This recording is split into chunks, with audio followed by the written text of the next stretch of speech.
Okay, so we're going to be working on how to, like I said, be kind of sneaky in half guard position.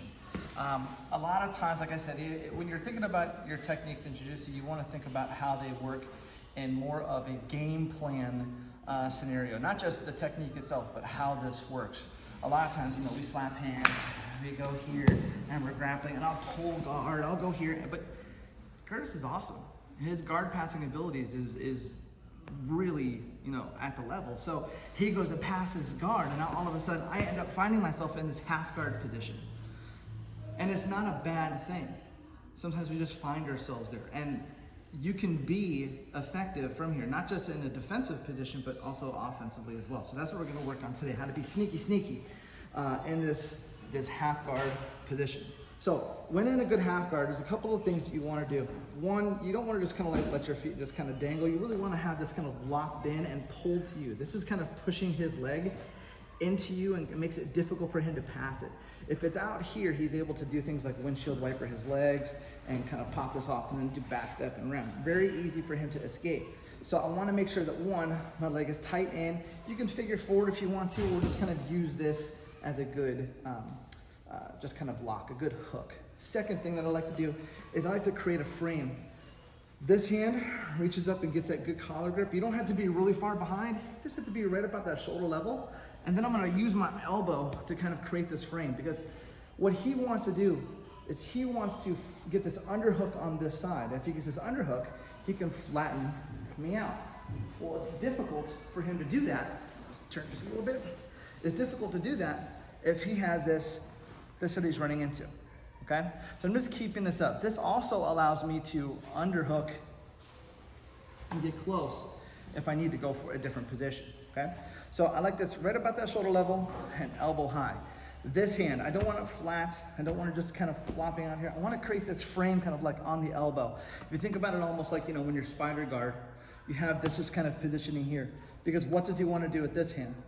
He wants to cross face. This helps him flatten me out. So I'm just taking away little things in order for him to make it, one, more difficult for him to pass by keeping us hooked. Two, harder for him to flatten me out and get that nice underhook from here. And two, hard for him to get that crossface by controlling his arm, okay? So we're just gonna keep this right here. What do you think this person on top is gonna try and do? Yeah, everybody does it. Or do you think they're gonna back away? No, they're gonna drive forward. And that's the first thing that I wanna see. I want them to drive forward. I wanna feel this pressure, because all I'm gonna do is I'm gonna turn and drop them here. Just dump them right in their head. Notice as I did that, I just kind of turn and face my knees up, and I'm squeezing with my thighs. Always that Suzanne Summers, right? Always keep those knees tight. And that, notice from here, this will slide down. I'm gonna reach over and start my good Kimura grip. When I get this, remember, I'm not using my thumbs, just gripping here. I'm gonna pin his arm to the back, and what I'm gonna do is I'm gonna start sliding my hips back this direction. I'm gonna pull, extend with my legs, keeping this nice and tight, and slowly rotate up. And I try to go to the opposite shoulder, but I wanna keep his arm as close to his body as possible. A little trick that I do is if I leave this arm without tension, if I'm not pulling, this arm moves a lot, right? So I'm constantly pulling, I'm creating this tension, between his shoulder and my crook of my arm. Once I'm here, create that tension, and then small movements, get the tap. I want to make it as efficient as possible, okay? So again, if you want to start from the open guard position, you start pulling guard, lock it in tight, okay? Make sure that's super tight in there, locked in. Now I'm gonna start creating my frame. Here, notice how I'm staying up on my side. I wait for him to kind of push on me a little bit, and then I just turn. See, I'm grabbing the wrist, this traps it, lock it in, I scoop my hips underneath, right here, and I'm pulling. This elbow is kind of pulling this way, right here, and then I'll turn. Nice small movement. If you can get that Kimura really fast, with that nice tension, that traction on that arm, that little itty bitty movement, it's gonna help a lot with actually nailing that submission.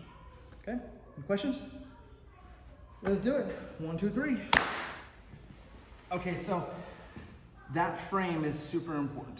because if we have that frame, it allows us to kind of create some opportunity. But it also kind of sets things up in the interim, right? So remember, nice good karate chop on that elbow. I'm just sticky handing it right here, right? His arm moves, my arm moves with it, right? And that's what I want. This creates this nice frame. And remember, I'm not too far. I'm not like I don't have to be way back here like I try to get for like a scissor sweep. This makes him nervous. I want him to be nervous. I want to be sneaky, right? Sneaky, sneaky.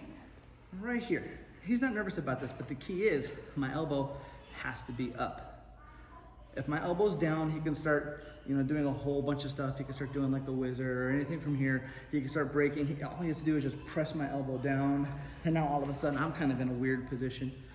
So I want you to get used to keeping this elbow high, right here. Now, say he's good. He knows what he's doing, and he's able to really kind of negate this grip. And that's fine. Sometimes that'll happen. Sometimes I'll just circle out of it and kind of press it down. That's okay. I want you to circle back, but as you do, I want you to turn. See how I'm keeping my elbow super high? This elbow super high. And this is gonna come underneath and just reach across. I'm just gonna grab my own elbow. Just kind of cup it. And once I do that, I just start to turn. And as I turn, I straighten out my wrist. So it's a nice little Ezekiel from this position.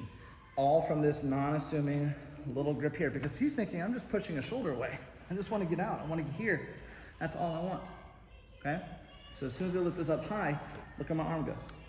Right across that neck. And I know he's going to start fuddling with this. That's okay. This comes up. I just reach over. Watch my arm.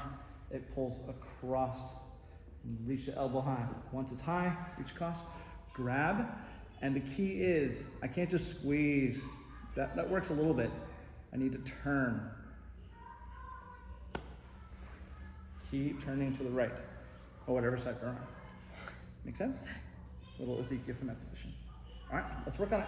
1, 2, 3. All right, so one of the last sneaky ways, sometimes, in spite of all of your best efforts to keep them from flattening you out, sometimes you just against somebody who maybe weighs a lot more than you, or maybe they're just really, really solid on their passing skills. So we're doing the same thing. I got the same grip, keeping this nice and high. Got this frame, just like this. But I want you to pay attention to what I do with this leg. This is important, okay? So he's really putting some back pressure on me. So what I'm gonna do, we'll change directions here so you can see. What I'm gonna do is I'm just gonna, see how this opens up? The gi here, he's really trying. So all I'm gonna do is I'm gonna let go of this, and this grip right here. Then I'll let this one go. And I'll take my thumb and stick it right here. It doesn't have to be crazy, but this right here then becomes my frame. Really solid frame. Now, he doesn't feel like much is going on, or he just feels like I'm here. All I'm gonna do is I'm gonna let my leg go. I'm gonna scoot back this way. I'm gonna let this leg kind of flatten out. I'm gonna bring this up and I'm gonna start shrimping out my body just like this. He's thinking that I'm gonna try and shrimp out. But because this leg let go, remember this is my last line of defense. So I'm here, he's thinking, oh cool, I'm gonna pass. And once he passes, I bring my elbows together and I start Homer Simpson walking around, and I'll get that nice baseball bat choke. It's fun. And it's unassuming too. So again, from here, half guard, nice and tight. I may be even locking it down with my leg right here. Have my frame. I'm lifting this up. He's really doing well. This will come across, grip, and this will come across. I'm gonna just grab right here. Now this becomes my frame. See how I dig this elbow way underneath here? I'm using it as my frame. I'll let this go. Wait for him to pass. My elbows connect. And then start Homer Simpson walking. Just pull. Keep those elbows together. Don't let them flare out, because if I'm here and this elbow flares, he's just gonna duck his head underneath. And now I'm done. So that's the importance of keeping those elbows together as I turn and I walk. Notice I'm not just doing this. I literally, from here, elbows come together, I turn away, and I'm walking just like this. The faster you walk, the faster that choke happens. And it's a really quick choke, and it's unassuming. Remember, we're trying to be sneaky with it. I'm not trying to be like, hey, I'm trying to attack. I want you to think about how you can take what you know they're going to do and use it against them, just by changing up your grips. Okay? Questions? All right, let's do it. 1, 2, 3.